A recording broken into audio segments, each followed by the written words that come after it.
You're invited to step back in time some 4,000 years to explore the ancient land of the Bible, what we now call the Middle East, and to meet legendary people whose stories have influenced millions of lives throughout history.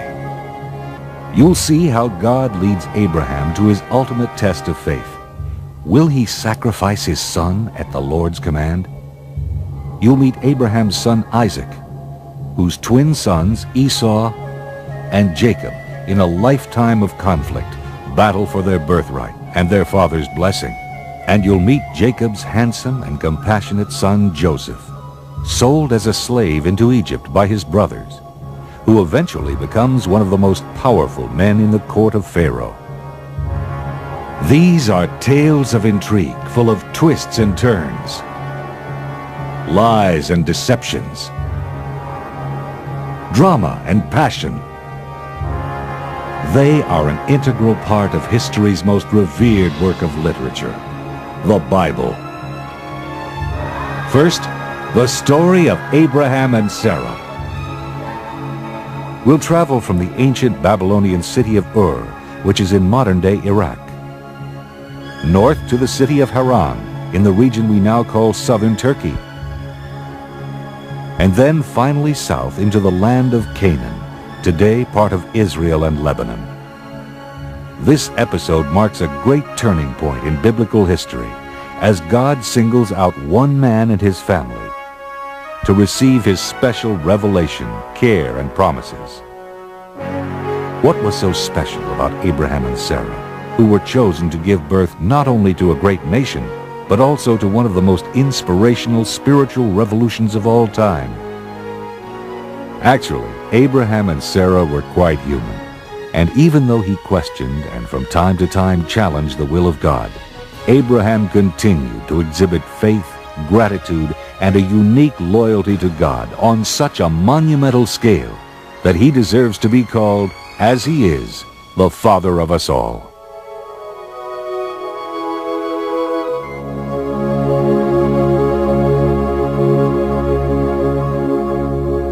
Our story begins in the city of Ur, in what is today Iraq.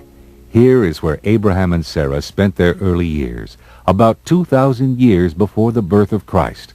The concept of one God had not yet been widely accepted, and they were surrounded by people who worshipped idols. In his waning years, Abraham's father, Terah, decided to move from Ur to the land of Canaan. So he took with him Abraham, Sarah, and his grandson Lot.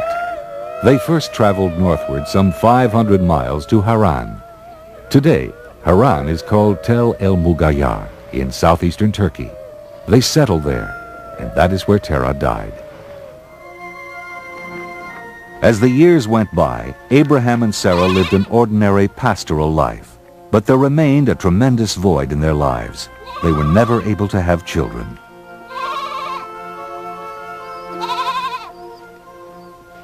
When Abraham was 75 years old, God challenged him to his first test of faith. In Genesis 12:1, the Lord said to Abraham, "Go from your country and your kindred and your father's house to the land that I will show you. I will make of you a great nation, and I will bless you and make your name great." Abraham left his homeland in Haran to embark on a treacherous journey of some 400 miles south to the land of Canaan. His faith was strong, and he did as God commanded. With no maps to guide him, and not knowing the languages, he had to barter for provisions as he traveled through strange and sometimes hostile lands. When the caravan reached Canaan, God once again appeared, and in Genesis 12:7, the Lord said to Abraham, "To your offspring I will give this land." Abraham continued his journey through the land of Canaan to the oak of Moreh at Shechem, and to the mountains to the east of Bethel, where he built altars, a tribute to his faith in God.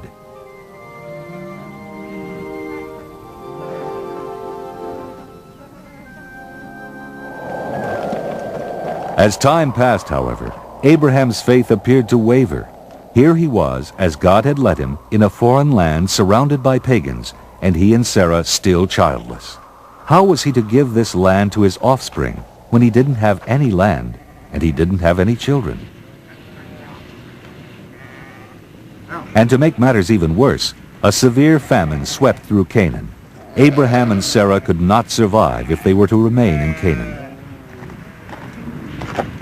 Not waiting for any divine message, Abraham took Sarah and Lot and the rest of his household and went down to the more fertile land of Egypt, where there was sure to be food.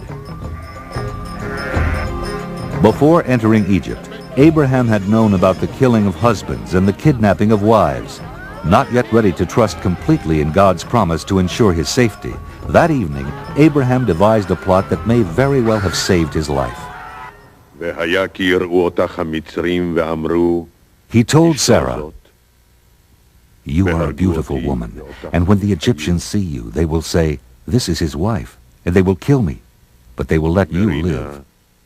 Tell them instead, 'You are my sister.'"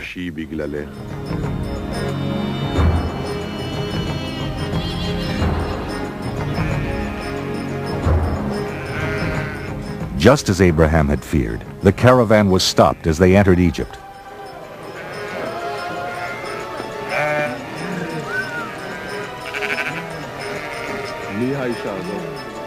And when the officials of Pharaoh saw Sarah, they were impressed with her beauty and took her into Pharaoh's household. She was prepared for her introduction.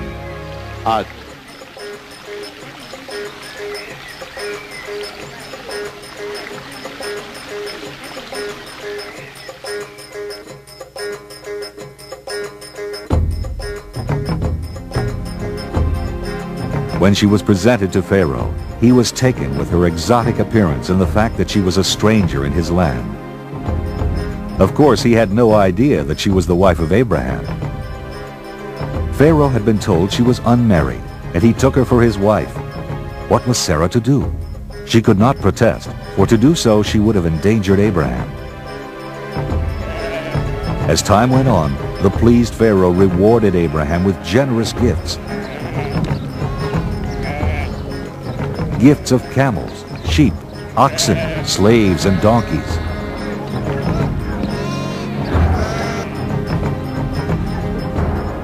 But then, Pharaoh and his entire household suddenly became deathly ill. Because of his sin with Sarah, the Lord had afflicted Pharaoh and his people with great plagues, even though Pharaoh had no knowledge that Sarah was indeed Abraham's wife. The hurt and angry Pharaoh summoned Abraham and blamed him for the plagues. "What is this you have done to me?" he cried. "Why did you not tell me Sarah was your wife? Why did you say she was your sister so that I took her for my wife? Here is your wife then. Take her and be gone." It was a wealthier and more prosperous Abraham who took his family and returned to the land of Canaan.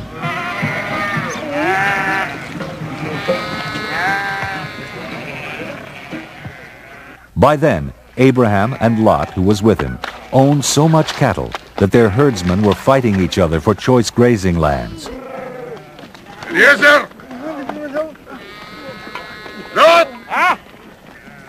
In a generous gesture befitting the benevolence of a true patriarch, Abraham took Lot to a point overlooking the land and said, "Let there be no strife between you and me, and between your herders and mine, for we are kindred. Is not the whole land before you? Separate yourself from me. If you take the land to the left, then I will take the land to the right. Or if you take the right, I will go to the left." The young Lot chose the better site, the rich and fertile land of Jordan, described in the Bible as well-watered everywhere, like the garden of the Lord, like the land of Egypt. So Lot settled among the cities of the plain and moved his tent as far as Sodom, and Abraham settled in Canaan. In Genesis 13:14, the Lord said to Abraham, Raise your eyes now and look from the place where you are, northward and southward and eastward and westward. For all the land that you see, I will give to you and to your offspring forever.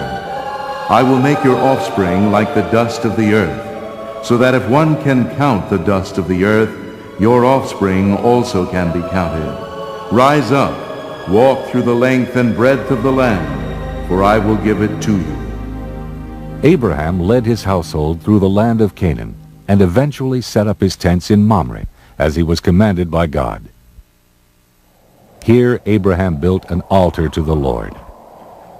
It was there that this patriarch of peace was drawn into battle. In the valley of Siddim, in the area near the southern end of the Dead Sea, near the peninsula of Al-Lisan, a mighty war was being waged. The armies of the kings of Sodom and Gomorrah were routed by their enemies.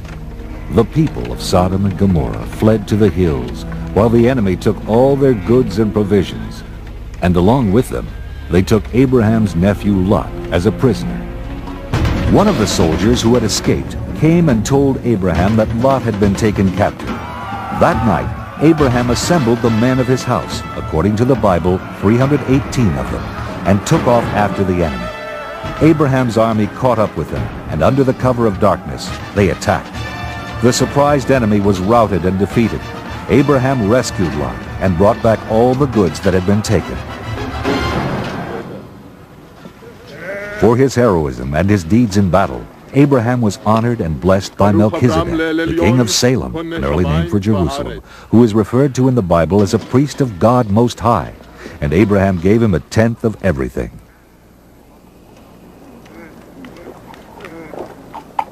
ברוך אל עליון אשר מיגן צריך בידך. But when the grateful king of Sodom offered to let Abraham keep all the goods he had recovered in battle, Abraham declined. He took nothing. He said to the king of Sodom, I have sworn to the Lord, God Most High, maker of heaven and earth, that I would not take a thread or a sandal thong or anything that is yours, so that you might not say, I have made Abraham rich. That night, the word of the Lord came to Abraham in a vision. In Genesis 15:1, the Lord said to Abraham, Do not be afraid, Abraham. I am your shield. Your reward shall be very great. Look toward heaven and count the stars. If you are able to count them, so shall your descendants be. Whether it was impatience or a lack of faith, Sarah decided to take matters into her own hands. At that time, Sarah had an Egyptian slave girl named Hagar, and Sarah decided that Abraham should take her as a concubine to produce an heir. Sarah said to Abraham, You see that the Lord has prevented me from bearing children. Go into my slave girl. It may be that I shall obtain children by her.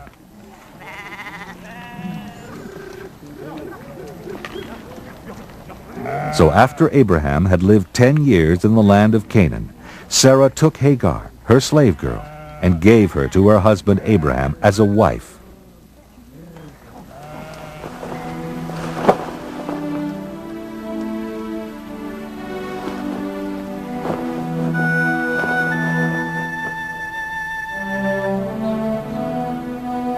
And when Abraham was 86 years old, Hagar bore Abraham a son.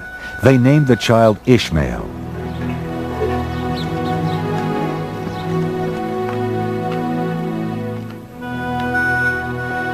13 years later, when Abraham was 99, God once more appeared and repeated his promises to Abraham. This time, however, he also added a ritual requirement. In Genesis 17:4, God said, As for me, this is my covenant with you. You shall be the ancestor of a multitude of nations. I will make you exceedingly fruitful, and I will make nations of you, and kings shall come from you. And I will give to you and to your offspring after you the land where you are now an alien, all the land of Canaan for a perpetual holding. Every male among you shall be circumcised when he is 8 days old, and it shall be a sign of the covenant between me and you. Any uncircumcised male shall be cut off from his people. He has broken my covenant. At the same time, God also told Abraham he would give him a son by Sarah. Abraham fell down laughing. He said to himself, How can a child be born to a man who is 100 years old? How can Sarah, who is 90 years old, bear a child?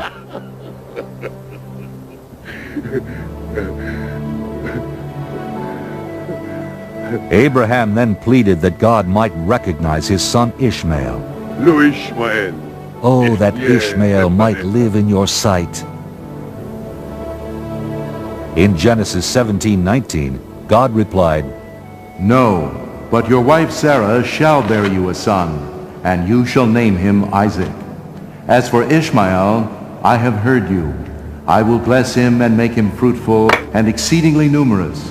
He shall be the father of 12 princes, and I will make him a great nation. But my covenant I will establish with Isaac, whom Sarah shall bear you at this season next year.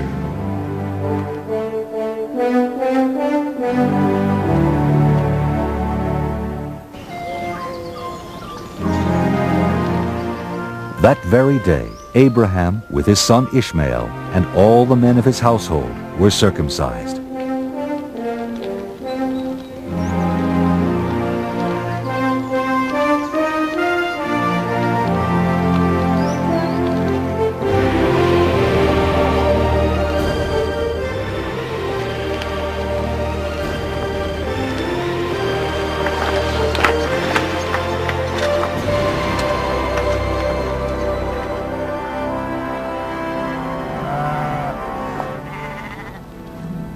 Sometime later, as he sat at the entrance of his tent in the heat of the day, Abraham looked up, and 3 men suddenly appeared in front of him.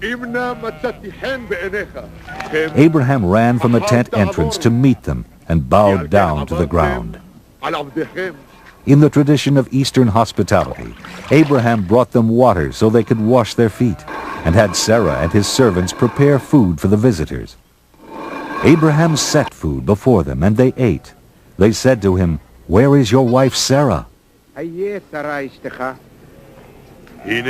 he said, "There, in the tent." Then one said, "I will surely return to you in due season, and your wife Sarah shall have a son." The men then set out for Sodom, and Abraham went with them to show them the way. As the men turned and headed for Sodom, Abraham remained and spoke to the Lord. The Lord explained to Abraham that there was a great outcry against Sodom and Gomorrah for their wickedness and sin, and he had come to judge them. Abraham then fulfilled God's promise that he would be a blessing even to other nations. He stood before God and questioned his decision to destroy Sodom and Gomorrah. If there was even a small number of God-fearing people, could not the sinners be saved? Suppose there are 50 righteous within the city. Will you then destroy the place? And the Lord responded to Abraham, "If I find at Sodom 50 righteous in the city, I will forgive the whole place for their sake." Then Abraham continued to bargain with God. "Will you destroy the whole city if you find 45 righteous people?" God answered, "No." Abraham persisted. "How about 40? How about 30? How about 20? And then, perhaps remembering he was indeed arguing with the Almighty, "Oh, do not let the Lord be angry if I speak just once more. Suppose 10 are found there." Abraham's argument convinced the Lord, and the Lord promised Abraham, "For the sake of 10 righteous, I will not destroy it." And the Lord went up from Abraham.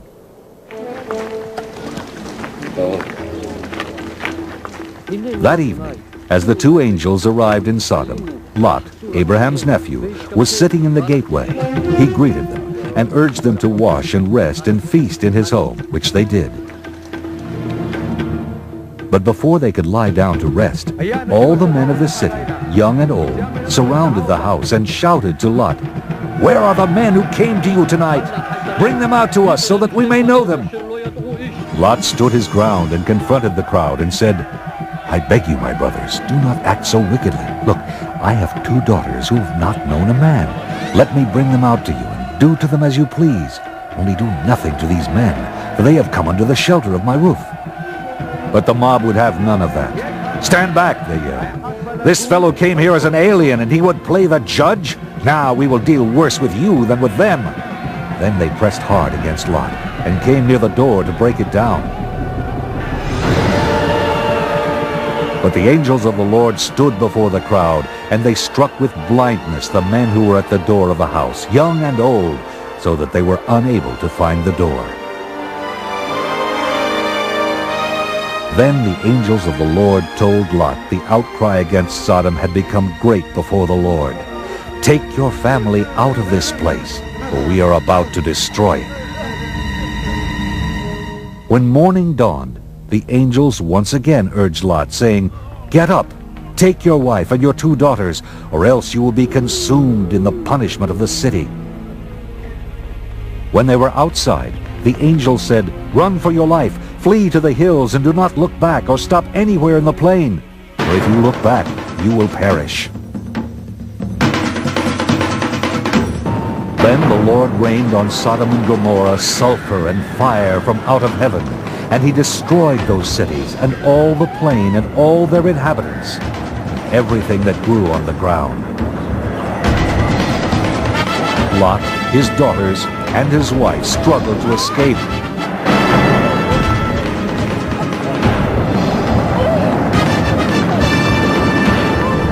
But Lot's wife behind him could not resist the temptation. She looked back and became a pillar of salt.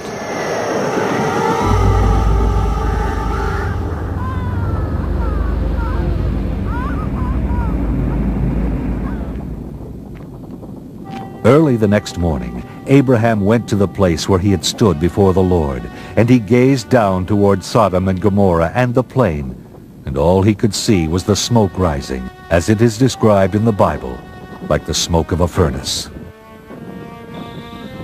Lot escaped to the hills and lived in a cave with his 2 daughters.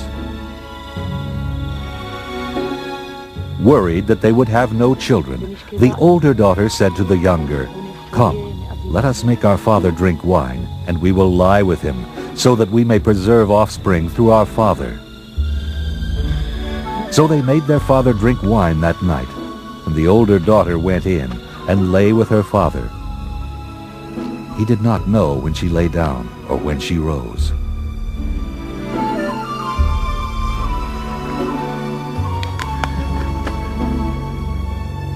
On the next night, they also made Lot drink wine, and this time the younger daughter lay with her father. Both the daughters of Lot became pregnant by their father.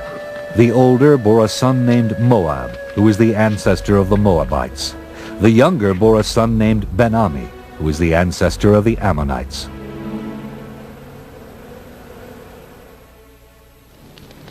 The Lord did for Sarah as he had promised. Sarah conceived and bore Abraham a son, and Abraham gave him the name Isaac. And Abraham circumcised his son Isaac when he was 8 days old, as God had commanded him. Abraham was 100 years old. The child grew and was weaned, and Abraham made a great feast. On the night of the celebration, when Sarah saw Abraham's son Ishmael playing with Isaac, she became jealous and said to Abraham, "Cast out this slave woman with her son, for he shall not inherit along with my son Isaac." Abraham was caught between the love for his wife and the love for his son. God's voice came to Abraham and told him to do as Sarah had asked. "It is through Isaac," God said, "that offspring shall be named for you."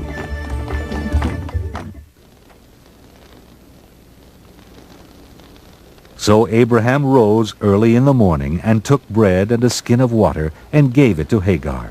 He sent her away along with Ishmael.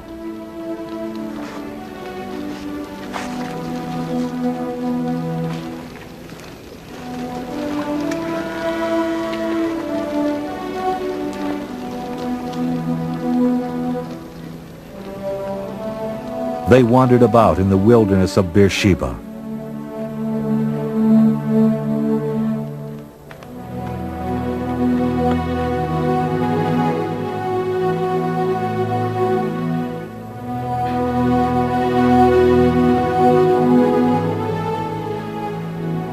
When the water in the skin was gone, she left the boy and sat down opposite him a good way off, for she had not the heart to listen to his cries and watch him die. "Do not let me look on the death of the child," she cried. God heard the cries of Ishmael, and the angel of God called to Hagar from heaven and said to her, "Do not be afraid, for God has heard the voice of the boy where he is. Come, lift up the boy and hold him fast with your hand, for I will make a great nation of him." Then God opened Hagar's eyes, and she saw a spring of water. She took some in her hand and gave Ishmael a drink. Ishmael and Hagar survived their banishment. Today, Muslims trace their ancestry to Abraham through Ishmael. The pain and suffering of Ishmael and Hagar pale by comparison, however, to the ordeal that Abraham suffered when God challenged Abraham with his cruelest test of faith. In Genesis 22:2, the Lord said to Abraham, "Take your son, your only son Isaac, whom you love, and go to the land of Moriah, and offer him there as a burnt offering on one of the mountains that I shall show you." What must Abraham have felt? Should he obey God's command to slaughter his son? He dutifully saddled his donkey and took his son Isaac and 2 of his young men. He cut the wood for the burnt offering and went to the place that God had shown him. On the 3rd day of their sad journey, they reached the place God had chosen for the sacrifice.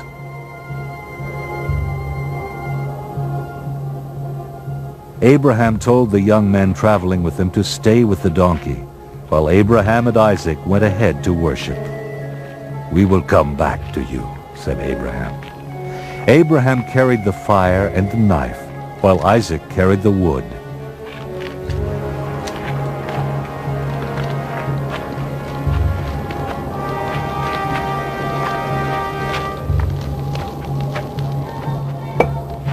When they reached the spot, Abraham erected an altar.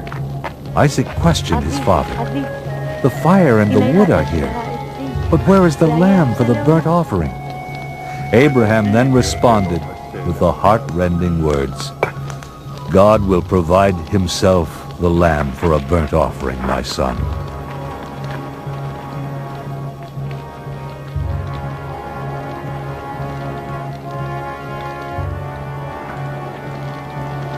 When Abraham had completed the altar, he seized his son Isaac and tied his limbs together, as he would ritually tie the limbs of a sacrificial animal.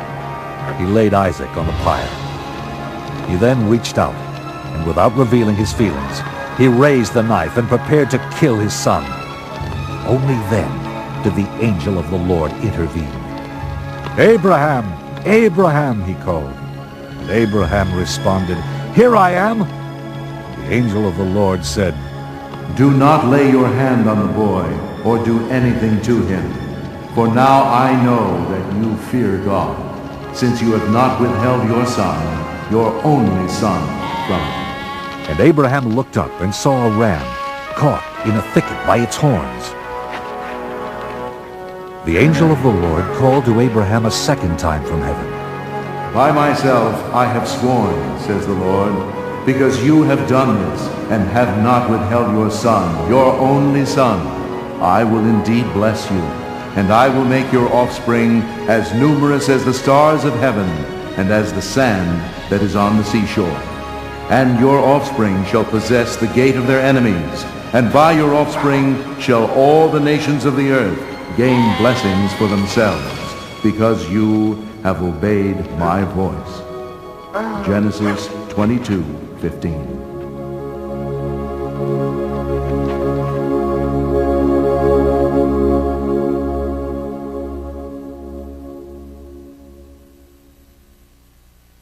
The story of Abraham and Sarah ends, and the story of Isaac, Jacob, and Esau begins in the land of Canaan, in the land we now call Israel.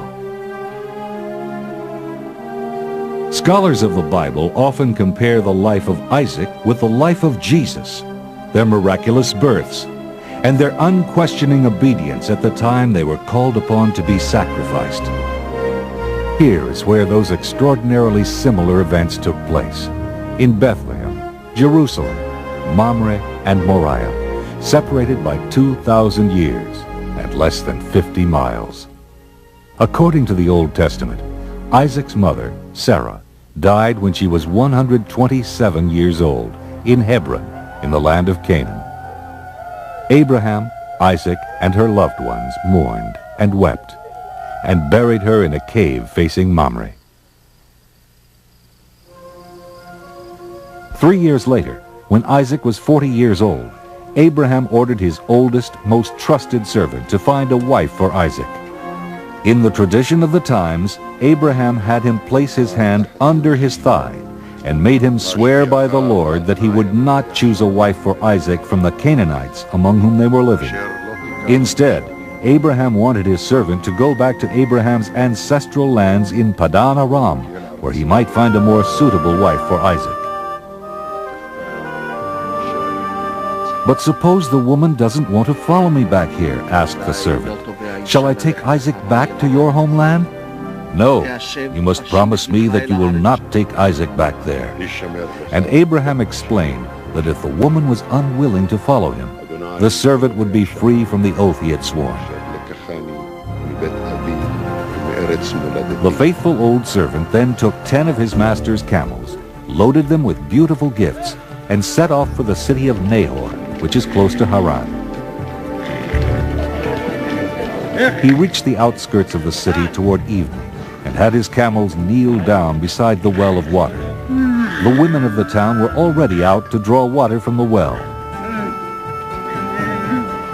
The servant prayed, asking for some sign from the Lord that would help him choose a wife for Isaac from among those women. "O Lord," he said, "I am standing here by the spring of water, and the daughters of the townspeople are coming out to draw water. When I say, 'Please, let me sip a little water from your jar,' let the one you have chosen for Isaac say, 'Drink, and I will water your camels also.'"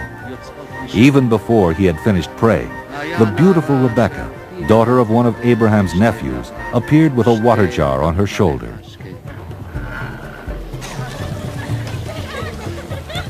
The servant went to meet her and said, "Please let me sip a little water from your jar." He wondered if she was the woman God had chosen to be the wife of Isaac.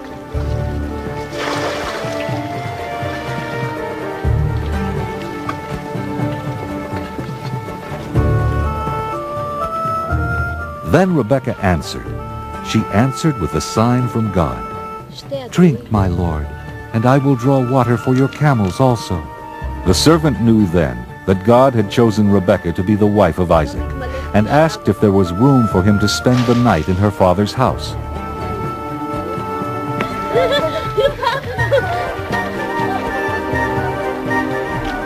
Rebekah ran home and told her brother Laban what had happened.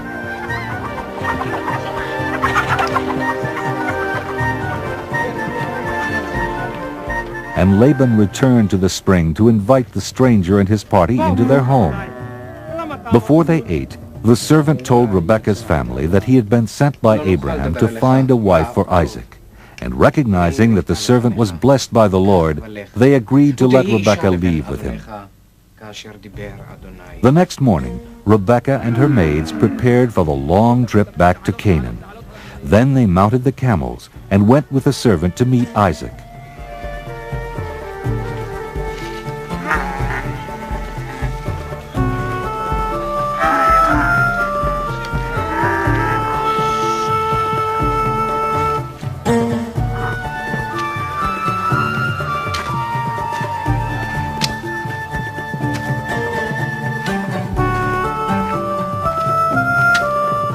Isaac was settled in the Negev and happened to be out for a stroll in the field. When he looked up, he saw camels approaching and went to meet the caravan. When Isaac and Rebekah saw each other for the first time, it was love at first sight. She slipped quickly from her camel and whispered to the servant, "Who is that man over there, walking in the field to meet us?" The servant said, "That is my master, Isaac." Rebekah quickly covered herself with her veil, as was proper for a maiden. The servant then introduced Rebekah to Isaac and told him everything that had happened on his trip, how he prayed for a sign from the Lord, and how the beautiful Rebekah gave him that sign. Rebekah and Isaac fell very much in love and were married, and there was a great celebration. In Genesis 24:67, the Bible tells us, Then Isaac brought her into his mother Sarah's tent. He took Rebekah, and she became his wife, and he loved her. So Isaac was comforted after his mother's death.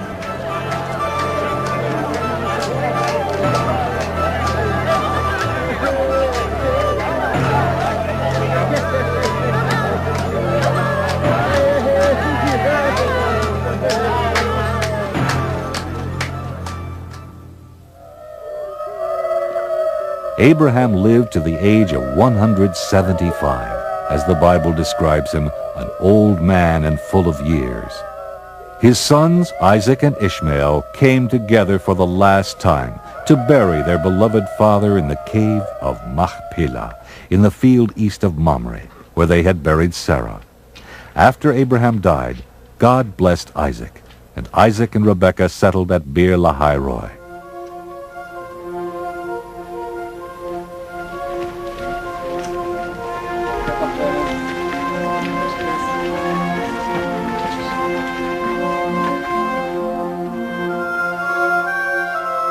After 20 years of marriage, Rebekah finally became pregnant. Rebekah was having difficulty conceiving a child, but Isaac prayed to the Lord, and the Lord answered his prayer, thereby perpetuating the family of Abraham. Rebekah's pregnancy was extremely difficult. She had conceived twins, and the children within her were scuffling even before they were born. This was distressing to Rebekah, who said, "If it is to be this way, why do I live?" In Genesis 25:23, the Lord explained to Rebekah, "Two nations are in your womb, and two peoples born of you shall be divided. The one shall be stronger than the other. The elder shall serve the younger." And when her time came to give birth, the first twin was born covered in red hair. The second child emerged holding on to his brother's heel. תאומים היו בבטנה. הראשון אדמוני כולו כעדרת שיער. The first child they named Esau, ואחרי כן יצא אחיו. and the younger they named Jacob. Isaac was 60 years old when his sons were born. As the boys grew, Esau learned to be an outdoorsman and a skillful hunter, while Jacob was more of a shepherd and herder. Esau became his father's favorite, and Jacob was his mother's. And as the years went by, the brothers grew their separate ways, and when they were young men, something happened that drew them even further apart. One day, when Jacob was cooking a stew, Esau staggered back from the field, exhausted and starving. "Let me eat some of that red stuff, for I am famished," said Esau. And Jacob said, "First, sell me your birthright." Jacob was demanding that Esau turn over to him whatever might become his as Isaac's firstborn. The famished Esau agreed to the sale with the words, "I am about to die. Of what use is a birthright to me?" "Swear to me first," insisted Jacob. And Esau swore to him.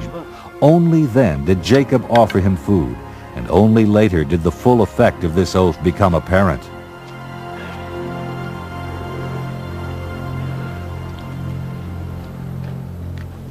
When a famine came to the land, Isaac considered going to Egypt, where he knew there would be food, as his father Abraham had done before him. He traveled as far as Gerar. But then Isaac received his first vision. In Genesis 26:2, the Lord appeared to him and said, "Do not go down to Egypt. Settle in the land that I shall show you. Reside in this land as an alien, and I will be with you, and will bless you. For to you and your descendants I will give all these lands, and I will fulfill the oath that I swore to your father Abraham." So Isaac trusted in the word of the Lord and settled in Gerar, the land of the Philistines. When the men of Gerar asked him about Rebekah, he was afraid to say she was his wife. "Because she is so attractive," he thought, "the men might kill me for her sake." So he told them she was his sister. When Isaac had been in Gerar a long time, one day King Abimelech looked out and saw Isaac caressing Rebekah.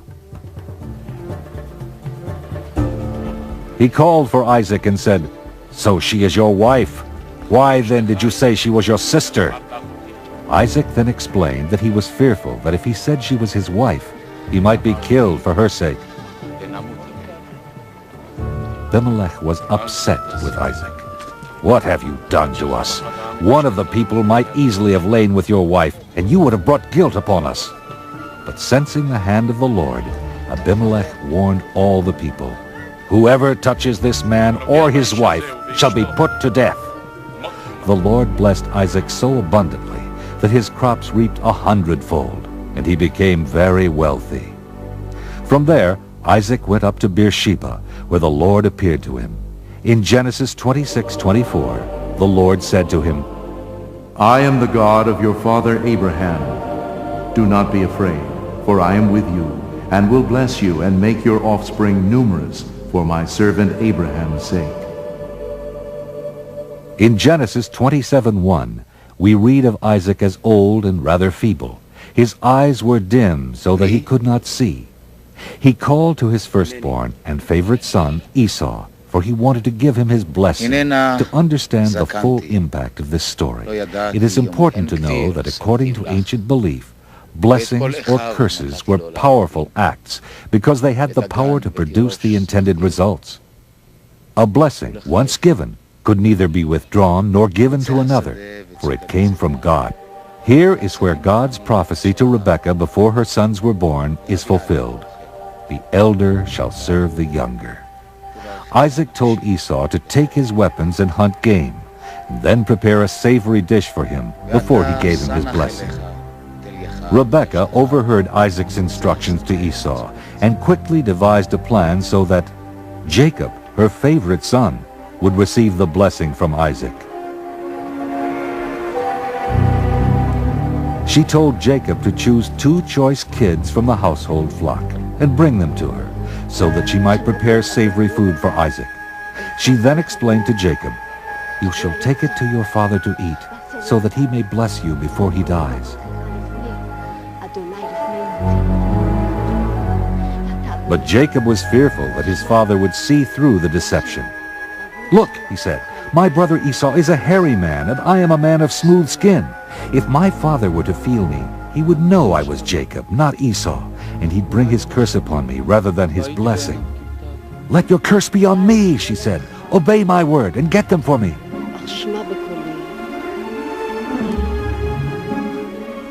And so it was that Jacob got them, and Rebekah prepared savory food, just as Isaac loved. For his disguise, Rebekah took some of Esau's finest clothes and put them on Jacob.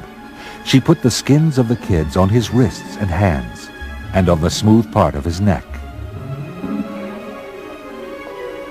When Rebekah was satisfied that Jacob would appear hairy to Isaac, she handed him the savory food she had prepared.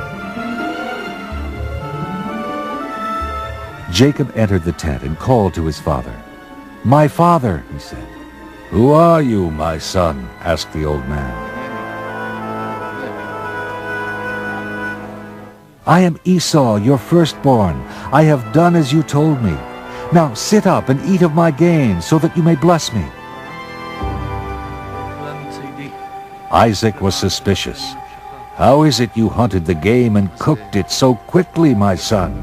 And Jacob answered, "Because the Lord your God granted me success. Come near, that I may feel you, my son, to know whether or not you are really my son Esau." So Jacob went up close to him. Isaac felt his hands and said, "The voice is Jacob's voice, but the hands are the hands of Esau. Are you really my son Esau?" And Jacob answered, "I am." He then gave his father the food and wine, and his father ate and drank.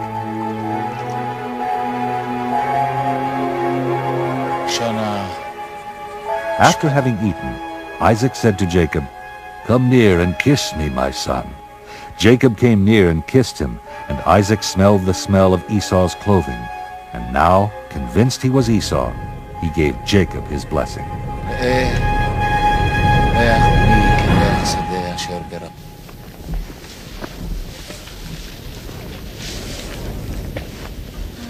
No sooner had Isaac finished blessing Jacob than his brother Esau returned from his hunting.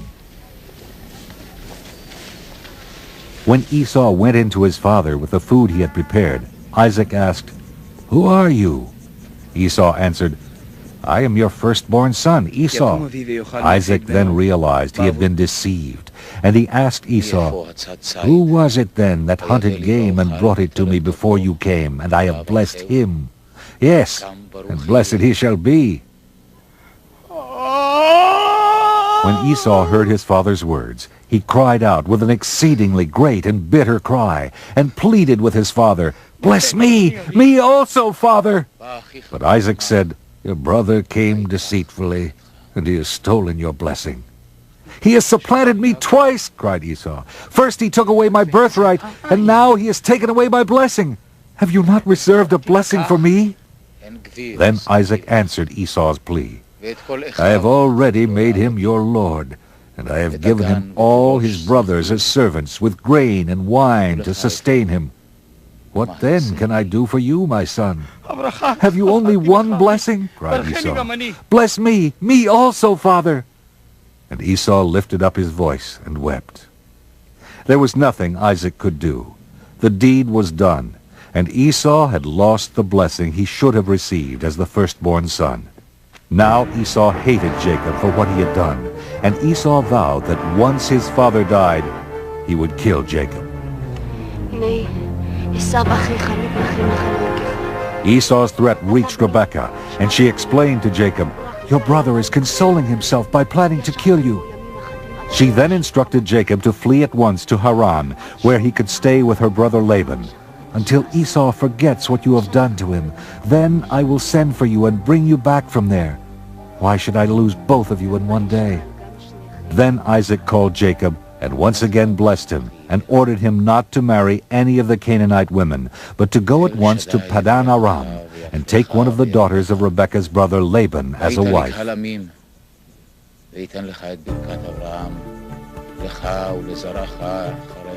Jacob then left Beersheba and headed toward Haran, and it was on this journey that he experienced an astonishing heavenly vision. He had traveled about 12 miles in the wilderness to the north of what is now called Jerusalem. When the sun had set, he chose a place to rest, and he picked up one of the stones for a pillow, put it under his head, and fell asleep.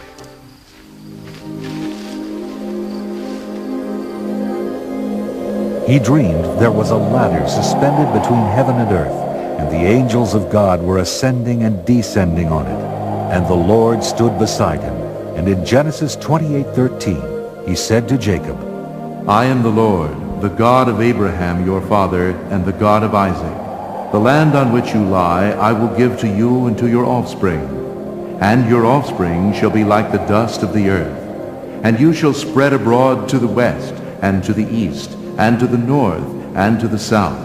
And all the families of the earth shall be blessed in you and in your offspring. Know that I am with you, and will keep you wherever you go, and will bring you back to this land, for I will not leave you until I have done what I have promised you."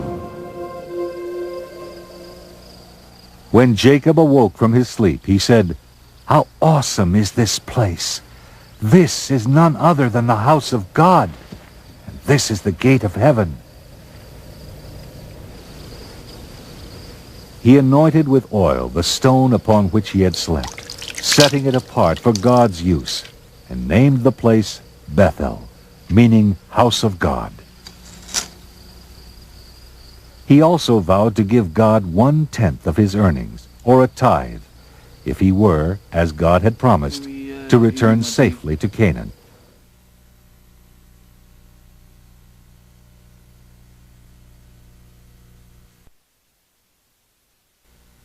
Jacob continued on his journey, and as he came close to Haran, he saw a well in a field, with 3 flocks of sheep lying there beside it. There was a huge stone on the mouth of the well, And in the evening, when all the flocks were gathered, the shepherds together would remove the stone, water the sheep, and then replace the stone. The shepherds were from Haran, and they indeed knew Jacob's uncle Laban. In fact, Laban's daughter Rachel was just arriving at the well with her father's flock. When Jacob first caught sight of his beautiful cousin Rachel, he didn't wait for the other shepherds. Alone, by himself, he rolled the stone from the well and watered the flocks.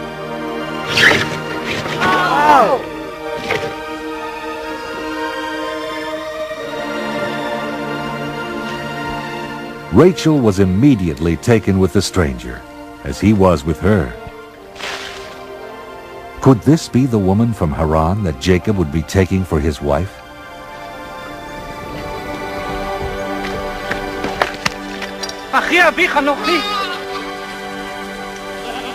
Jacob ran to Rachel and kissed her.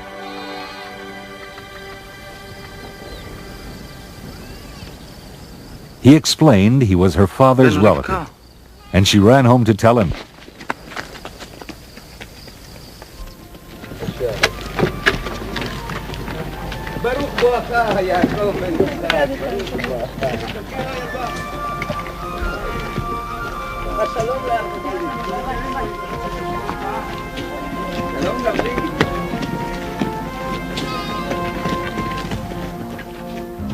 Jacob stayed in Laban's home and worked with him, and after a month, Laban said to him, "Just because you are my kinsman, should you therefore serve me for nothing? Tell me what your wages should be." Now Laban had 2 daughters. The beautiful Rachel was the younger, and the less attractive Leah was older, and Jacob had fallen in love with Rachel. So he made a bargain with Laban. "I will serve you 7 years for your younger daughter Rachel." And Laban agreed. The 7 years seemed to Jacob but a few days because of his love for Rachel. And after the 7 years had passed, he went to Laban and said, "Give me Rachel as my wife, that I may consummate my marriage with her." Laban agreed and prepared a huge feast.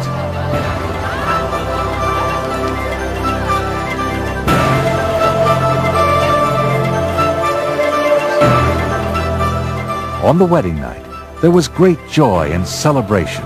There was music, dancing, and lavishly prepared food and wine.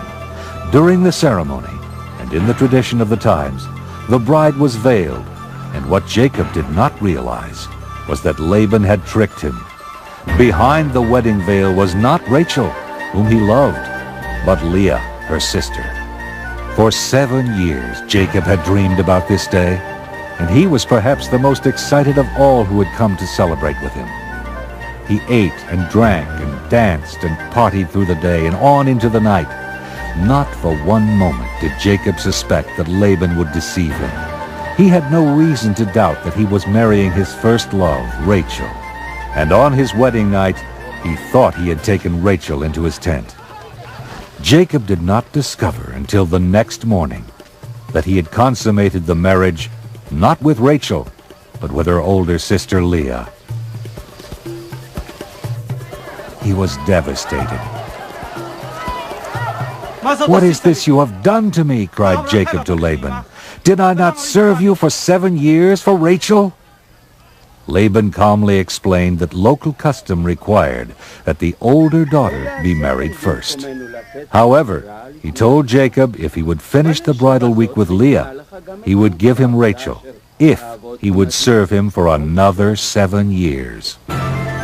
Jacob agreed. After the week with Leah, Jacob married Rachel and served his uncle another 7 years.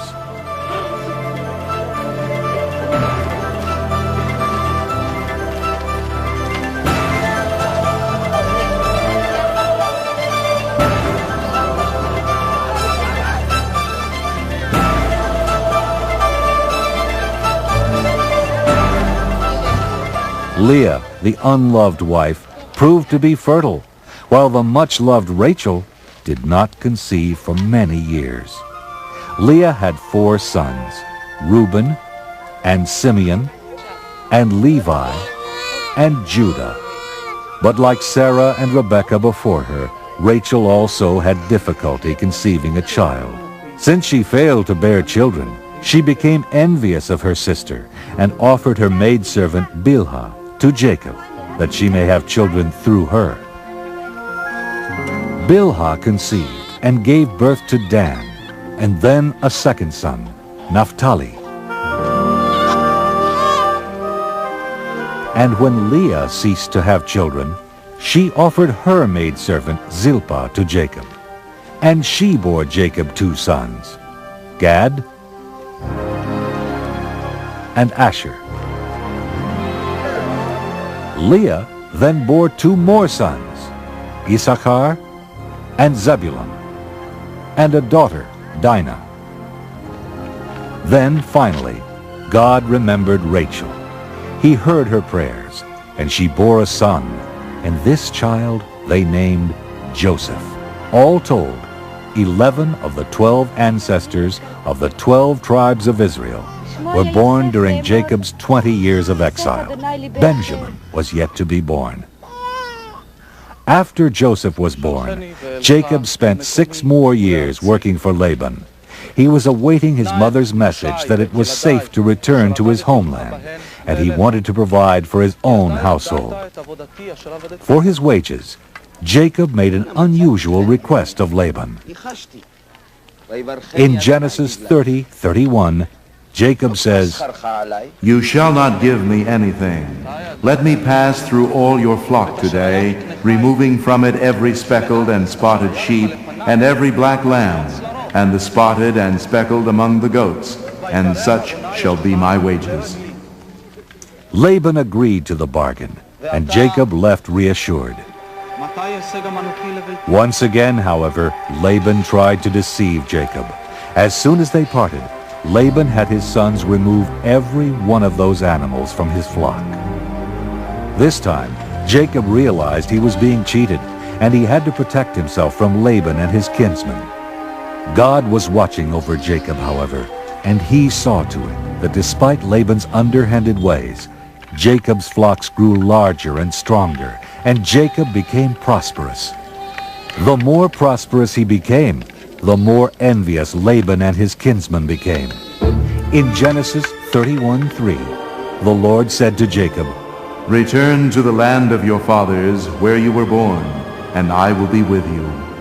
Jacob then told Leah and Rachel about his plans to leave Laban. He also told them about a dream he had in which the angel of God said, I have seen all that Laban is doing to you. Leave this land at once and return to the land of your birth. Trying to avoid a confrontation, while Laban was away shearing sheep, Jacob fled Padan Aram with his wives and children and servants and livestock and all his possessions.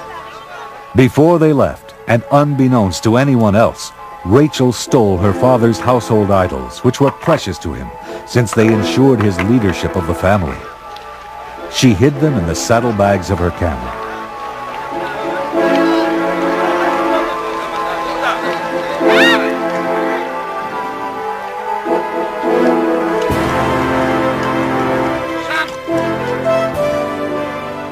Three days later, when Laban returned, he was furious. He pursued Jacob for 7 days and finally caught up with him in the hill country of Gilead, west of the Euphrates River. Jacob and his people feared for the worst. They prepared for battle. But there was none. Laban had come in peace.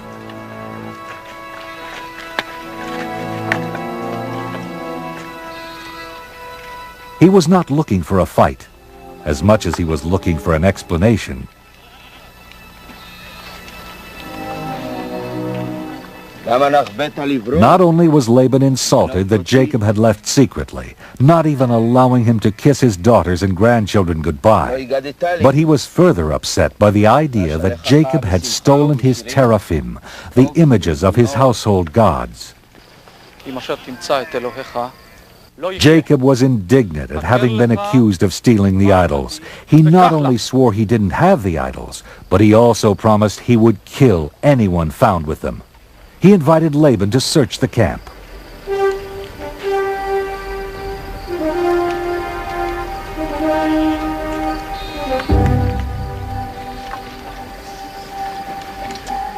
Laban came to Rachel's tent. She was sitting on the camel bags where she had hidden the idols.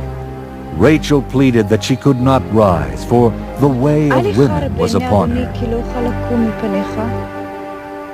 So despite the search, Laban never found his idols.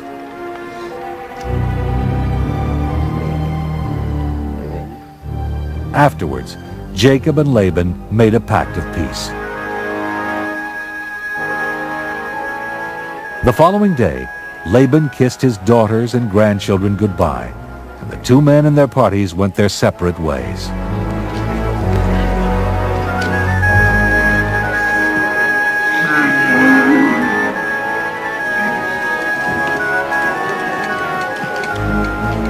Even though he had avoided a battle with Laban, Jacob still had his brother Esau to deal with.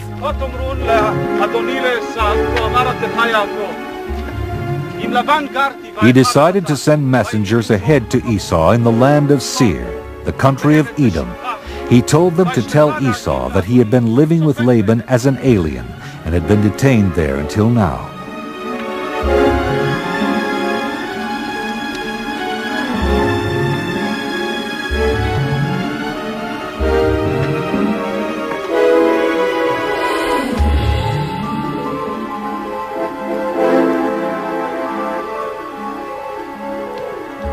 When the messengers returned, they told Jacob that Esau was fast on his way to meet Jacob, and he was coming with 400 men.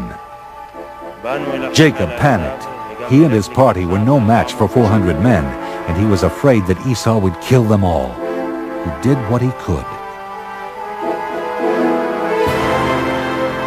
First, he sent lavish gifts to Esau, including hundreds of sheep and goats and scores of cattle and camels, hoping to appease him. And at the same time, he moved his household and remaining goods to a safer place, back across the Jabbok, a tributary of the Jordan River. One of the most baffling stories in the Bible occurs when Jacob was alone that night on the bank of the Jabbok.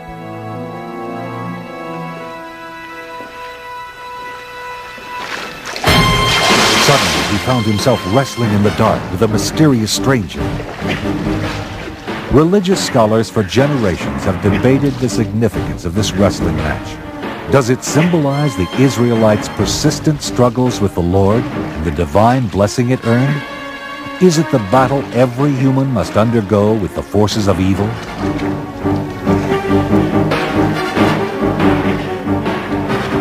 In any event, Jacob and the stranger wrestled until the break of dawn, and when the stranger saw that he could not bring Jacob down, he struck Jacob's hip at its socket and sprained it. Nevertheless, Jacob eventually dominated the struggle. At daybreak, the man said, "Let me go!" But Jacob replied, "I will not let you go unless you bless me." In Genesis 32:28, the man replied, You shall no longer be called Jacob, but Israel, for you have striven with God and with humans, and have prevailed. Before the sun rose, the stranger left. As Jacob limped away, he realized he had come face to face with God and survived. To this day, many Israelites do not eat the thigh muscle that is on the hip socket, for that is where Jacob was struck. Jacob rejoined his family, but he still remained fearful as his brother and his men kept getting closer. Esau and his men were now within sight. Jacob called his family together. Fearful that they would not survive a battle with Esau, he motioned them to stay back.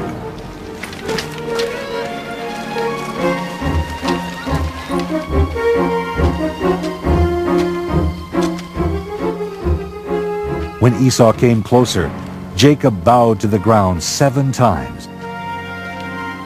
The two brothers, who had not seen each other for over 20 years, approached each other. Jacob's fears of Esau were unfounded, for his forgiving brother ran joyously toward him, embraced him, and kissed him.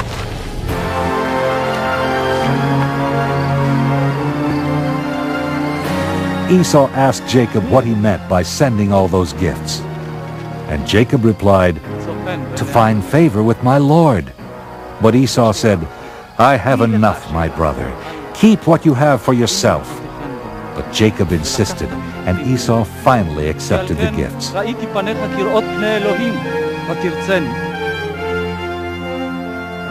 That day, Esau returned to Seir. And Jacob continued to Succoth, where he set up his tents and made pens for his cattle.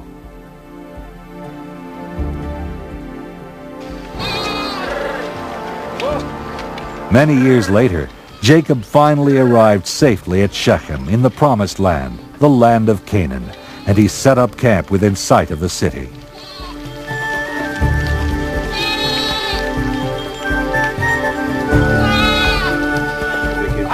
He bought land from Hamor, the prince of the city, so that his people could live there in peace and harmony. And he set up an altar to the God of Israel.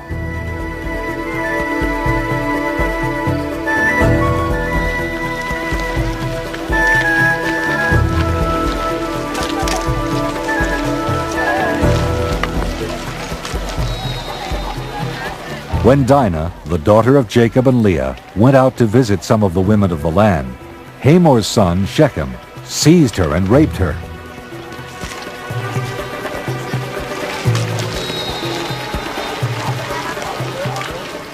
When Jacob heard that his daughter had been defiled, he held his peace until his sons returned home from the fields. When they heard their sister had been raped, Jacob's sons were angered and seethed with indignation. Shechem's behavior was an outrage and could not be tolerated. Hamor tried to appeal to the sons, telling them that Shechem had his heart set on marrying Dinah.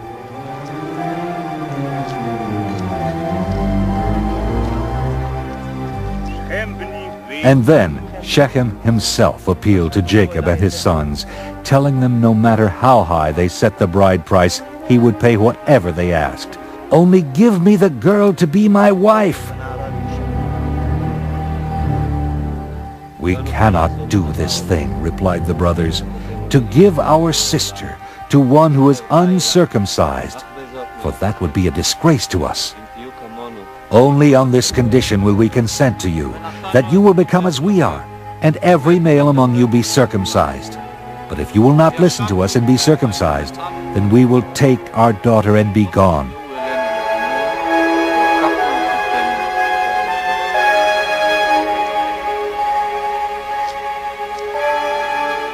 The men of the town agreed with the conditions, and every able-bodied man in the community was circumcised.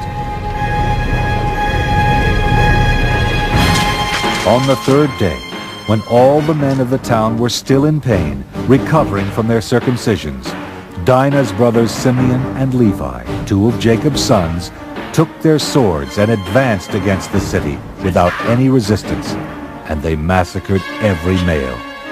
They killed Hamor and his son Shechem, and took Dinah from Shechem's house.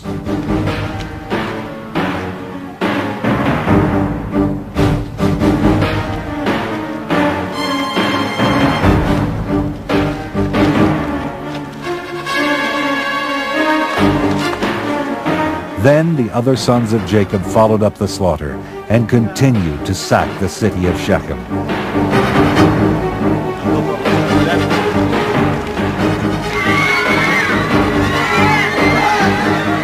They seized all their flocks and herds, carried off all their wealth, their women and their children, and took whatever was in the houses. No man was left alive, and nothing was left standing.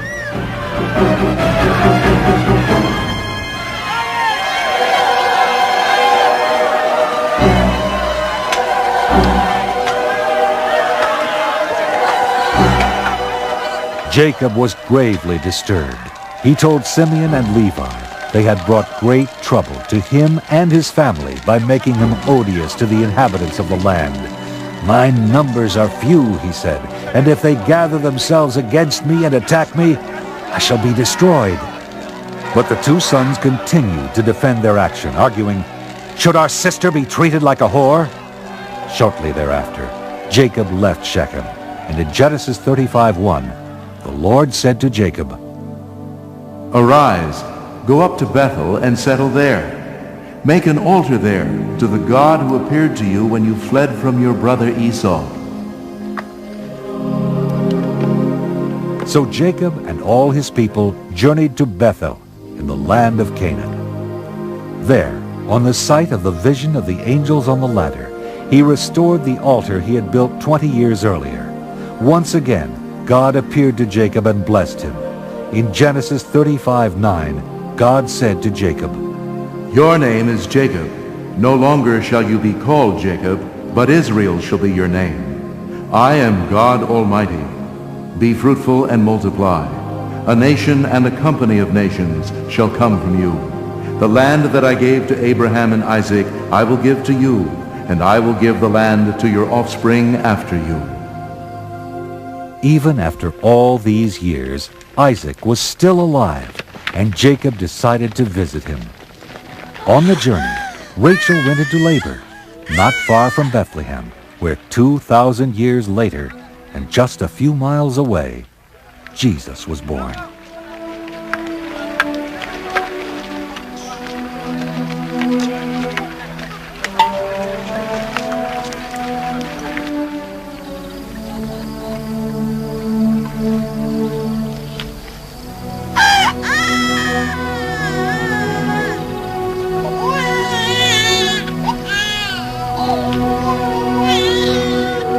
Rachel never reached Mamre with Jacob.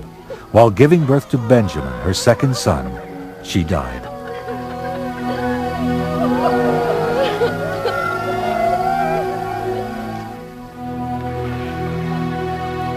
Jacob continued his sad journey.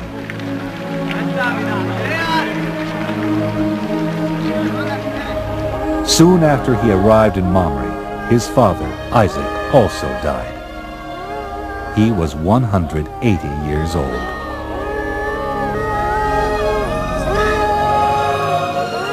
Esau and Jacob, his twin sons, buried him and never saw each other again. Except for his final years, Jacob lived the rest of his life in Canaan. In modern times, the name given him by God reappeared. In 1948, when the Jews of Palestine declared their independence, they named their new state after Jacob. They named it Israel. Now the story of Joseph and his brothers, which takes us from Israel to the land of Egypt. Joseph was the son of Jacob, grandson of Isaac, and great-grandson of Abraham. He was born in Israel some 200 years after the birth of Abraham, but his adventures took him south on a perilous journey to Egypt. Unlike Abraham, Isaac, and Jacob, Joseph never talks directly with God, but instead receives the Lord's messages through dreams, which were in those days considered divine communications. The story is an exciting tale of Joseph the dreamer, of Joseph of the splendid coat, how Joseph's brothers wanted to murder him and then sold him into slavery, and how Joseph survived and eventually became, other than the Pharaoh, the most powerful man in Egypt. Naphtali! God! Hashem! When Joseph was 17, he was still living with his father Jacob and his 11 brothers. As you remember, Jacob had 12 sons, 6 by his first wife Leah, Reuben, Simeon, Levi, Judah, Issachar, and Zebulun. 2 sons by Leah's maid Zilpah, Gad, and Asher. And 2 sons were by his second wife Rachel's maid Bilhah, Dan and Naphtali. After years of not having children of her own, Rachel, Jacob's first love, gave birth to Joseph, who became his favorite. Benjamin, his 12th son, was born later. One day, when Joseph returned from the fields, he reported to his father that his brothers had been doing evil things, which only fanned the fire of their jealousy. Except for Benjamin, the brothers already disliked Joseph because he was their father's favorite son. To symbolize his favored position in the family, Jacob had made Joseph a beautiful coat of long sleeves, the coat of many colors. In such a coat, Joseph could not do manual labor as his brothers did. They wore only the drab, sleeveless coats of common shepherds, while Joseph's long coat was a constant reminder that their father loved Joseph more than he did them. Their dislike grew to hatred. Throughout history, Joseph has been referred to as the dreamer, and dreams in those ancient biblical times had far more significance than they do today. Many people believed it was one important way in which the supernatural world communicated with us, a way that God talked to people. This was extremely important in the life of Joseph. One day, he was out in the field with his brothers when he had a dream. In Genesis 37:6, he told his brothers, Listen to this dream that I have dreamed. There we were, binding sheaves in the field. Suddenly my sheaf rose and stood upright. Then your sheaves gathered round it and bowed down to my sheaf. And his brothers said to him, Are you indeed to reign over us? Are you indeed to have dominion over us? And so they also despised him, because of his dreams and his words.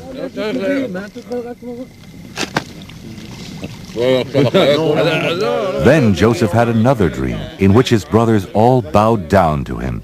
And when he told it to them, their hatred grew to rage. הנה חלמתי חלום עוד. הנה השמש והירח ו11 הכוכבים משתחווים לי.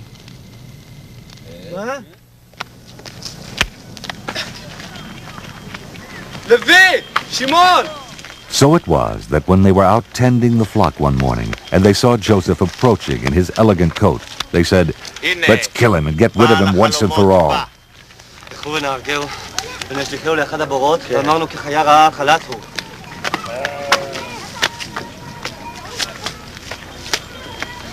ונראה מה עשו חלומותיו. לא נקנו נפש! למה לא? אל But תשפכו Reuben, דם! the eldest brother, argued, No, let's not kill him. Shed no blood.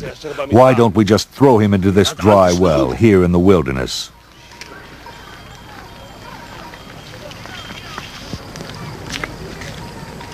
Reuben's plan was that when the brothers had all gone, he would come back and rescue Joseph and return him to his father. So that's what they did. They grabbed Joseph and tore off his coat and threw him down the deep pit.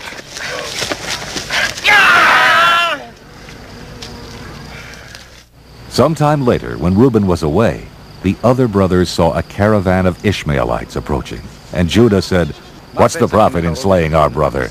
After all, he's our own flesh. Why don't we just sell him to the Ishmaelites?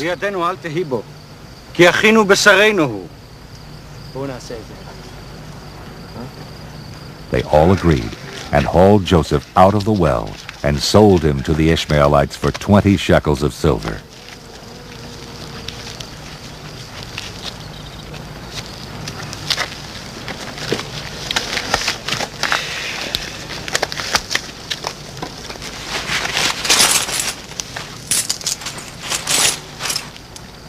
Then they decided to cover up their crime by killing a goat and dipping Joseph's beautiful coat in the blood to make it look as though Joseph had been killed by a wild animal.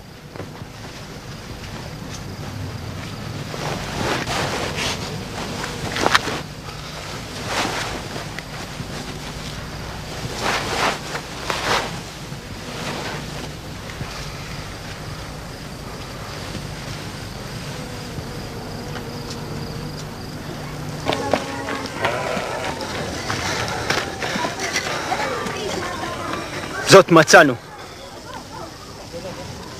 הקרנה, הכתונת בן ההיא אם לא. When the brothers showed the bloody coat to Jacob, he was convinced that his beloved Joseph had been devoured by a wild beast.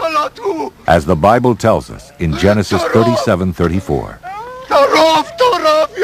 Then Jacob tore his garments and put sackcloth on his loins and mourned for his son many days.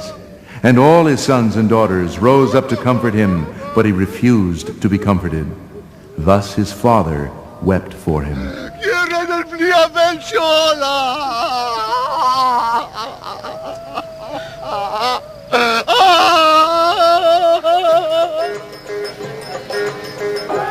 What Jacob did not know, however, was that Joseph was not dead. The Ishmaelites had taken him down into Egypt and sold him to Potiphar, the captain of Pharaoh's guard, to be a slave in his house.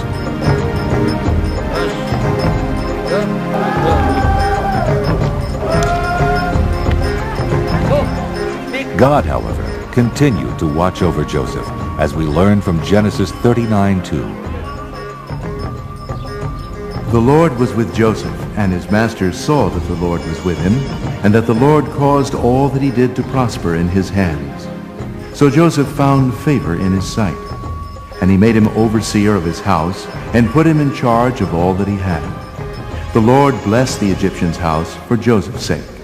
The blessing was upon all that he had in house and field.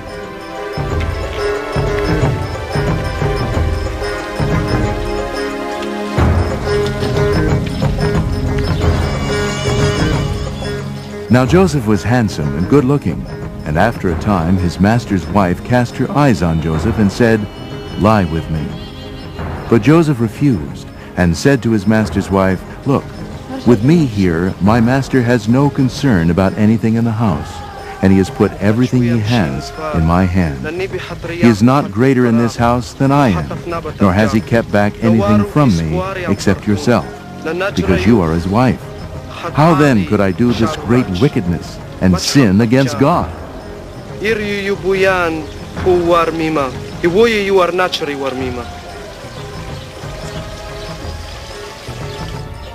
But Potiphar's wife kept after him day after day. He tried his best to ignore her, not to speak to her. One day, however, when he was in the house working and there was no one else around, she caught him and held on to his garment and commanded him once again to come lie with her.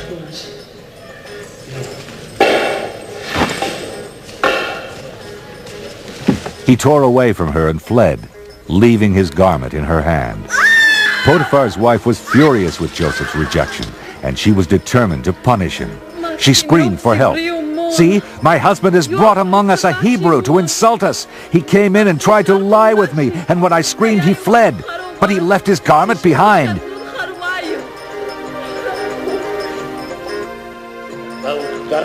She told Potiphar the same story when he came home, and Potiphar became enraged. He called his men and threw Joseph into the great prison where Pharaoh's prisoners were held.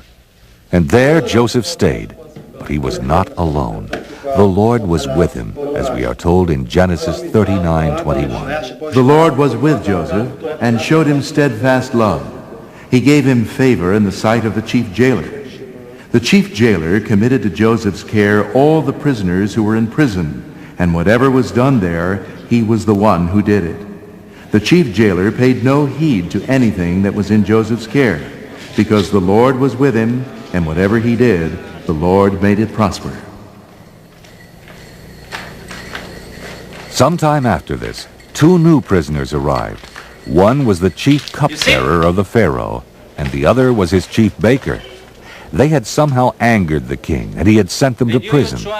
They had been turned over to Joseph, who was charged with taking care of them because they were important officers.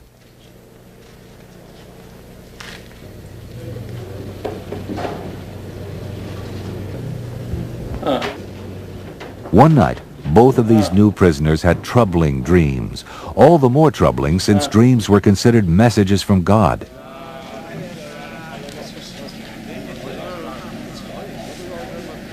When Joseph came to them in the morning, he saw that they were upset and asked them why they looked so downcast.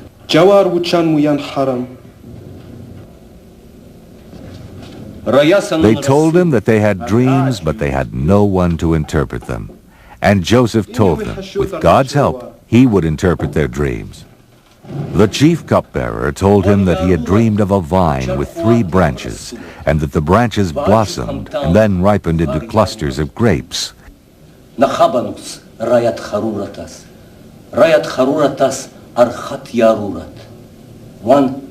He said that Pharaoh's cup was in his hand, and that he took the grapes and pressed them into the cup and gave it to Pharaoh. Then Joseph told them that the vines meant 3 days, and that within 3 days he would be restored to his former position as chief cupbearer. And Joseph said, "When they release you, please remember me. Mention me to Pharaoh, and try to get me out of here, for I have done nothing that they should keep me in this dungeon." When the chief baker heard the favorable interpretation of the cupbearer's dream, he was eager to tell his own dream. In his dream, there were 3 cake baskets on his head, and the top one was full of all sorts of baked goods for Pharaoh. But the birds came along and ate them.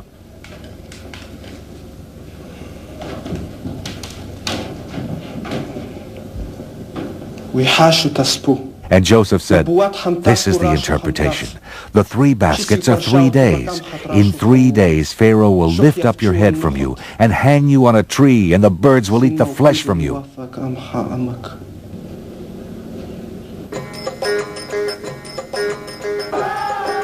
Three days later, it was Pharaoh's birthday, and he made a great feast for all his servants. The chief cupbearer and the chief baker were brought out of prison and knelt before him.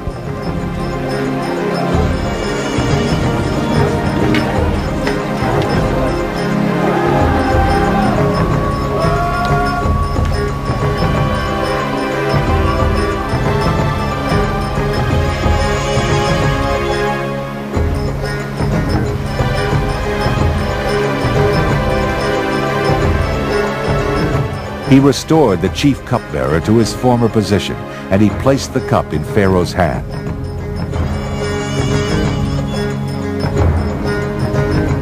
But as Joseph had predicted, he condemned the chief baker to death, and the birds gathered to eat his flesh. Joseph, meanwhile, remained in prison. The cupbearer had forgotten Joseph's request.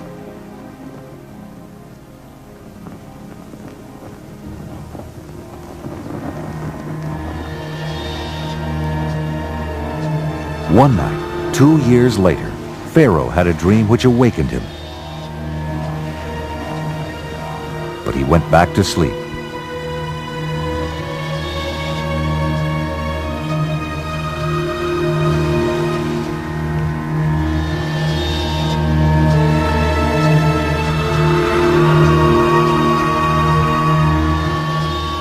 And that same night, he had a second dream.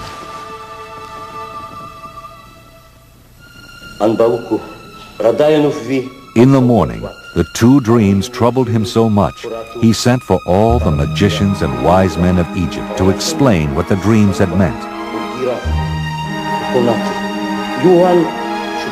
But none of them could interpret the dreams. It was then that the chief cupbearer remembered Joseph. He told Pharaoh about the young Hebrew slave in prison who could interpret dreams. Pharaoh sent for Joseph.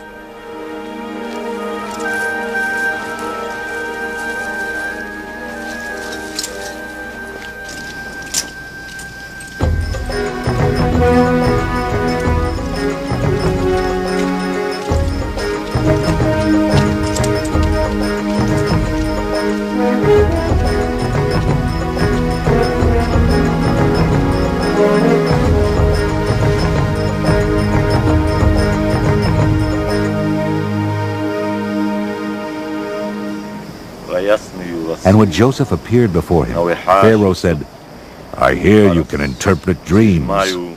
Joseph again explained that his power to interpret dreams came from the Lord. "It is not I," he said. "God will give Pharaoh a favorable answer."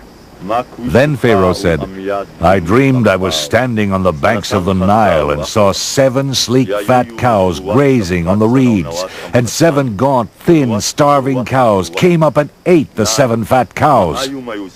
In my second dream I saw 7 ears of grain, full and good, growing on one stalk, and 7 ears withered, thin, and blighted by the east wind, sprouting after them, and the thin ears swallowed up the good ears." And Joseph explained, Pharaoh's dreams are one and the same. God has revealed to Pharaoh what he is about to do. There are 7 years of great plenty throughout all the land of Egypt, and after them there will arise 7 years of famine, and all the plenty will be forgotten. The famine will consume the land, and the doubling of Pharaoh's dream means that the thing is fixed by God, and God will shortly bring it about.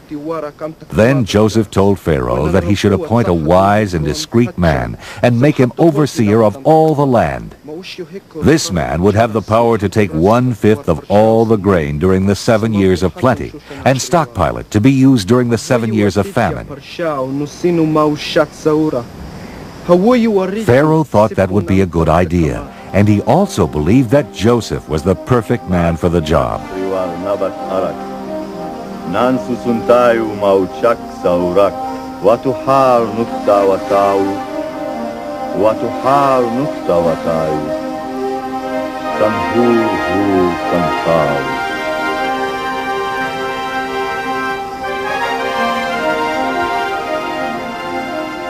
He took off his signet ring and placed it on Joseph's finger.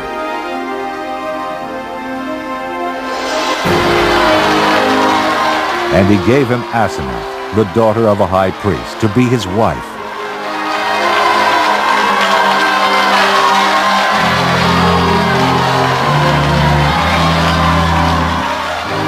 Joseph was 30 years old, and at that time, with the exception of Pharaoh himself, there was no one in Egypt more powerful. As it happened, events turned out exactly as Joseph had foreseen. In the next 7 years, there was a bountiful harvest every year, and the granaries were full to overflowing, as the Bible says, full beyond measure, thanks to the foresight and diligence of Joseph. So also was Joseph's life full beyond measure. He had gained great prestige, great wealth, and Asenath had given birth to 2 sons. Joseph, however, took no credit for his great success. In Genesis 41:51, Joseph says, God has made me forget all my hardship and all my father's house. God has made me fruitful in the land of my misfortunes.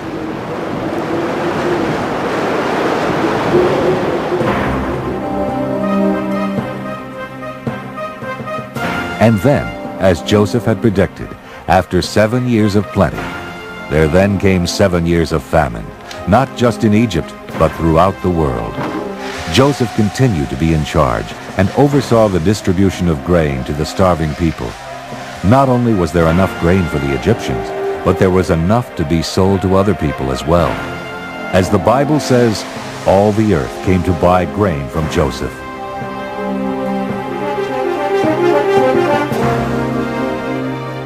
Including, of course, Joseph's brothers. When Joseph's father Jacob heard that there was grain to be had in Egypt, he sent his 10 oldest sons down there to buy it, for the famine had also severely struck the land of Canaan, and Jacob was desperate.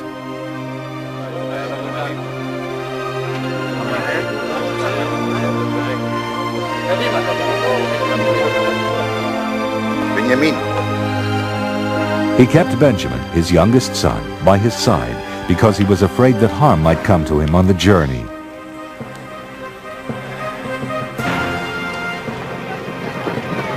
When they arrived in Egypt to buy grain, the 10 sons of Jacob were taken before the all-powerful Joseph. And they knelt down before him. This fulfilled the dream Joseph had had years earlier. They, of course, did not recognize Joseph as the brother they had sold into slavery. Joseph, however, recognized them immediately, but he did not let them know it. He spoke harshly to them and treated them like strangers. He turned his back to them as they pleaded with him to sell them grain. He even accused them of being spies. They denied it vehemently and tried to explain to him who they were, that their aged father Jacob was back in Canaan with their youngest brother, and they desperately needed to buy food.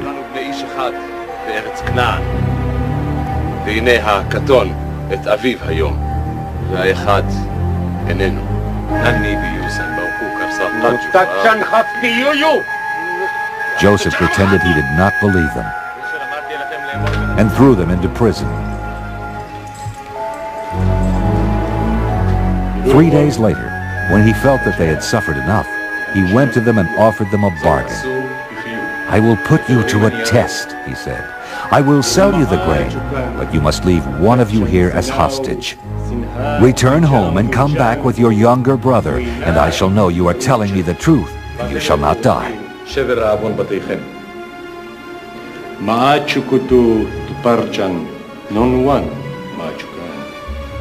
ויאמנו דבריכם ולא תמותו.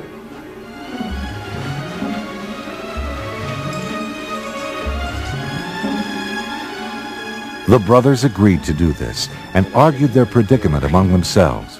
They did not know that Joseph understood their language, since he had always spoken to them through an interpreter. Reuben said that what they were going through was punishment for what they had done to their brother Joseph so many years ago. "Did I not tell you not to wrong the boy? But you would not listen. Now comes the reckoning for his blood." This was too much for Joseph, and he turned away from his brothers and wept.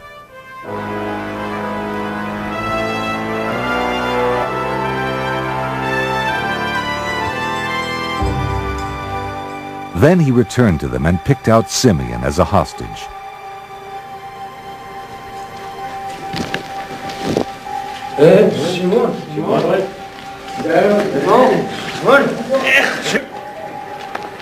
He allowed them to be given grain, and he sent them on their way.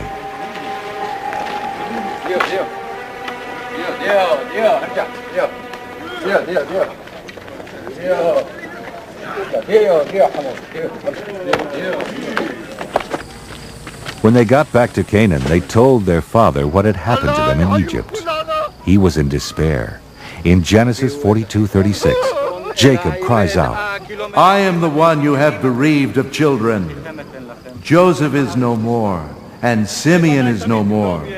And now you would take Benjamin. My son shall not go down with you, for his brother is dead, and he alone is left. But when the grain they had brought from Egypt ran out, and the famine was still severe in the land, the old patriarch realized he had no choice. He would have to send them back to Egypt for more grain, and he would have to send Benjamin with them.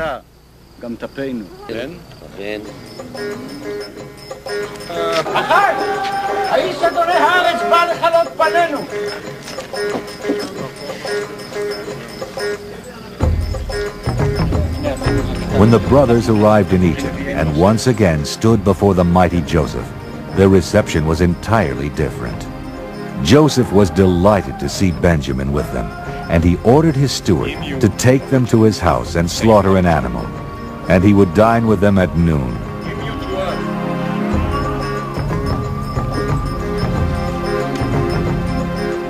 The steward took the men to Joseph's great house, and he brought Simeon out of prison to be reunited with them.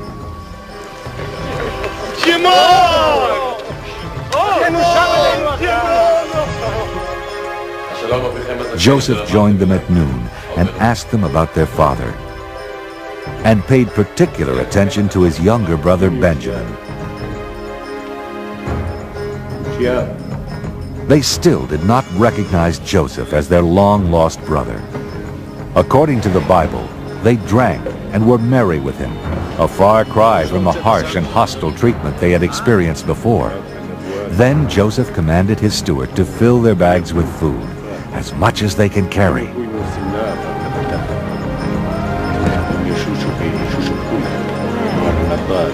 He also took his own silver cup and told the steward to secretly place it on top of the grain in Benjamin's sack.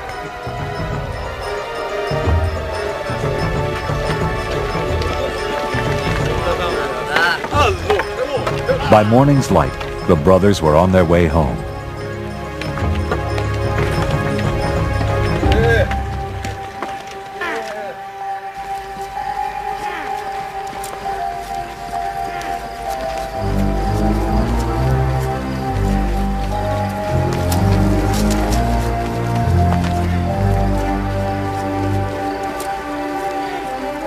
They had traveled only a short distance when they were overtaken by Joseph's steward, who accused them of stealing Joseph's silver cup. He challenged the brothers. "Why have you returned evil for good?" למה ידבר אדוני כדברים האלה? חלילה לעבדיך מעשות כדבר הזה.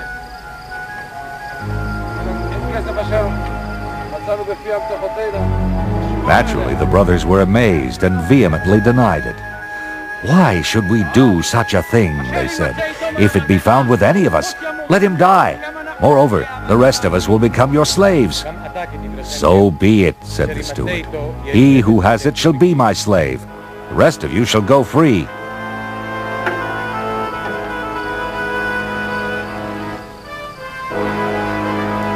The steward began searching each man's sack, starting with the oldest.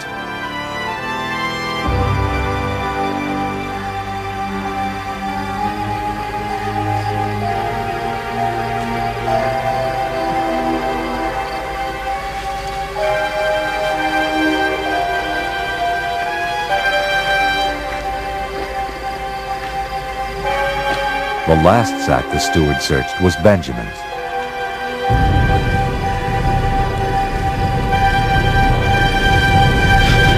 And there, of course, he found the silver cup. Seeing this, the brothers cried out and tore their clothes in despair. How could they ever explain this to their father, Jacob? They loaded up their donkeys and returned to the city.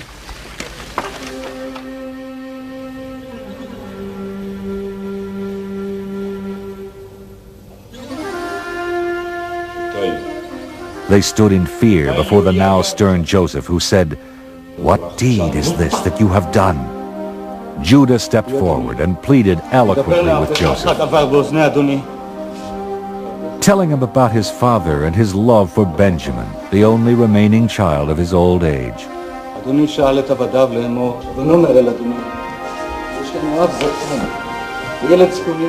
He ended his plea by asking Joseph to let him stay as his slave and let Benjamin go back to his father.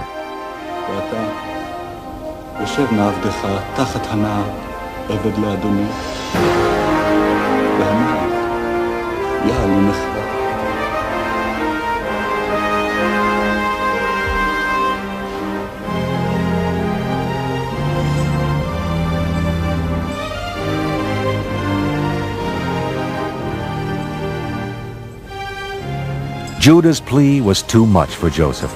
He could not keep up his charade any longer.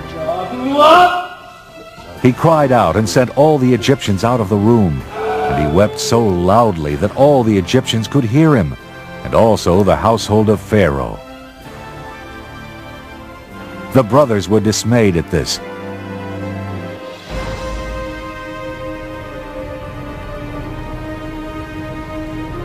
But Joseph said, with great compassion and understanding, in Genesis 45:4, I am your brother Joseph, whom you sold into Egypt.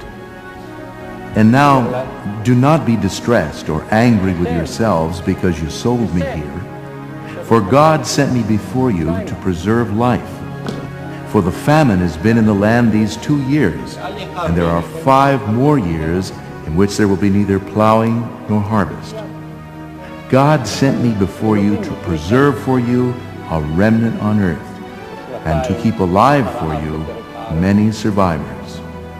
So it was not you who sent me here, but God.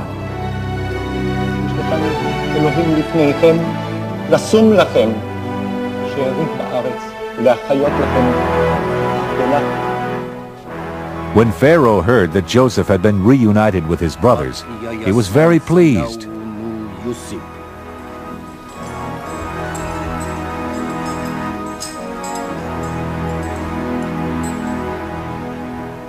He said to Joseph, "Tell your brothers to load up their donkeys and go back to the land of Canaan, and get your father and all his household and come to me, and I will give them the best land in Egypt, and they will live off the fat of the land."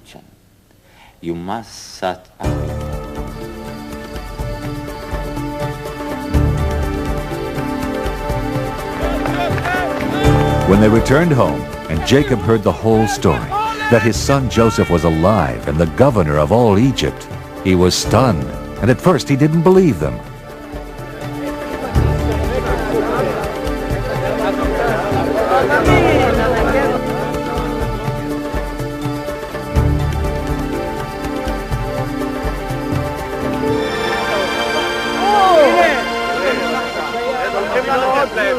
But when he saw all the wagons Joseph had sent to carry them back, he rejoiced and said, "Enough! My son Joseph is still alive. I will go to see him before I die." So Jacob set out for Egypt with 70 members of his household and all their belongings and livestock.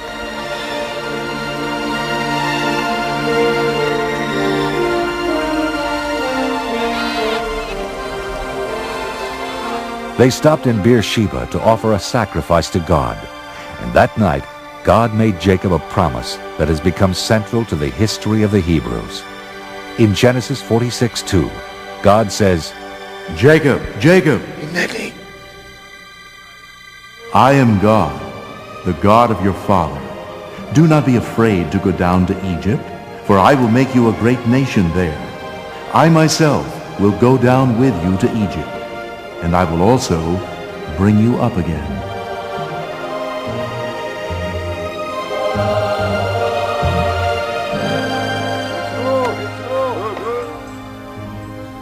When Jacob and his large family arrived in Egypt, Joseph presented him to Pharaoh, and Jacob blessed Pharaoh, and Pharaoh was as good as his word.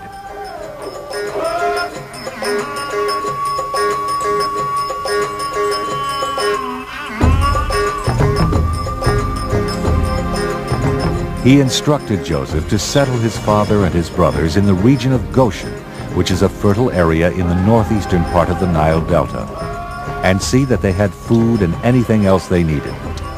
Jacob and his people prospered there, and they were fruitful and multiplied, and Jacob lived in Egypt for 17 years.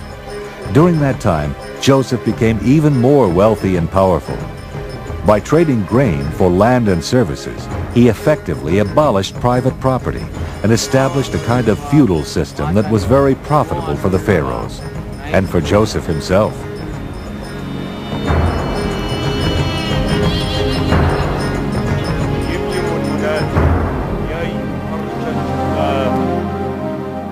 Then one day, he received the sad news that Jacob was dying.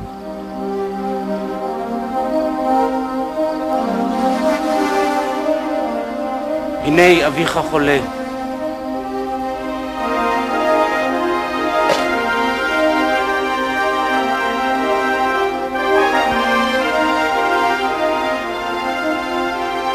He took his 2 sons, Manasseh and Ephraim, and went to his father's bedside.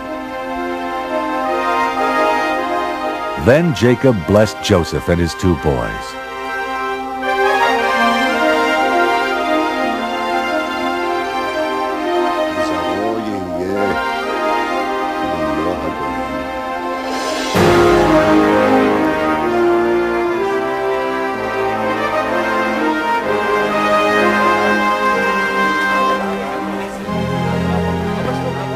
Jacob then called all his other sons around him, and he blessed them also.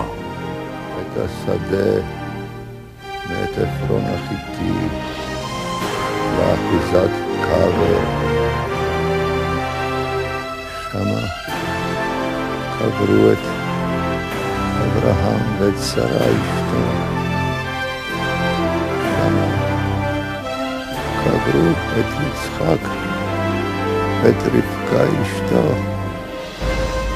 ושמה קברתי את לאה. And then, surrounded by the men after whom the 12 tribes of Israel were named, the patriarch Jacob breathed his last. He was 147 years old.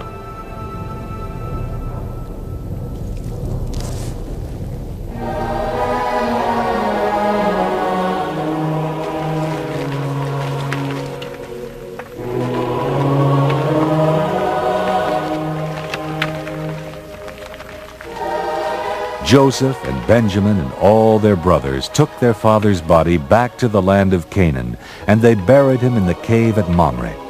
There at Mamre, Jacob, his father Isaac, and his grandfather Abraham would remain together for eternity.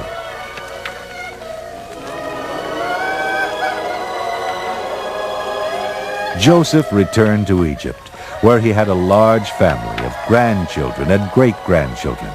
He lived to be 110 years old, and when he died, he was embalmed and placed in a coffin in Egypt.